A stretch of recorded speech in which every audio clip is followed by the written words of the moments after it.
Natural life میں خوش آمدید دیکھنے والوں کو السلام علیکم۔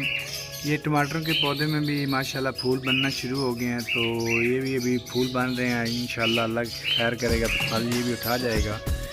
تو ٹماٹر لگانے کی جو طریقہ کار ہے یہ میں آپ کو بتا دوں کہ ہمیشہ ہم ایسے کرتے ہیں کہ ٹماٹر کاٹ کے اس کے اندر سے جتنی بھی جیلی سی ہوتی ہے وہ اٹھا کے زمین میں پھینک دیتے ہیں، تو وہ ہوتا کیا ہے کہ ایک ساتھ ٹماٹر نکلنا شروع ہو جاتے ہیں۔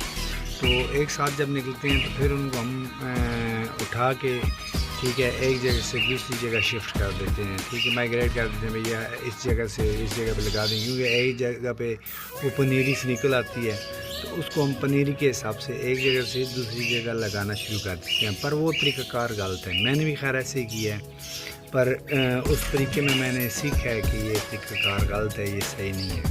تو میں نے بہتر سمجھا کہ میں اپنے جو ویورز ہیں ان کو بتاؤں کہ یہ طریقہ کار غلط ہے۔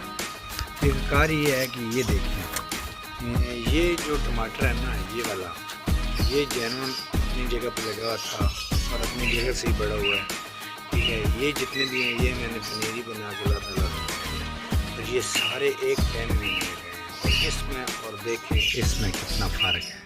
یہ پھل دینا شروع ہو گیا ہے تو یہ ابھی چھوٹے چھوٹے ہیں، ٹھیک ہے۔ اس کی جڑ دیکھیں کتنی مضبوط اور اس کی جڑ دیکھیں کتنی کمزور۔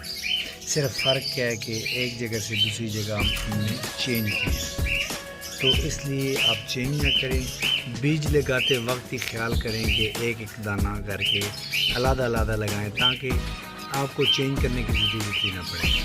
تو اس ویڈیو کو دھیان سے دیکھیں، غور سے دیکھیں، پورا دیکھیں اور لائک شیئر کریں تو آپ کو سمجھ آئے گی کہ ٹماٹر کا لگانے کا طریقہ کار صحیح کیا ہے۔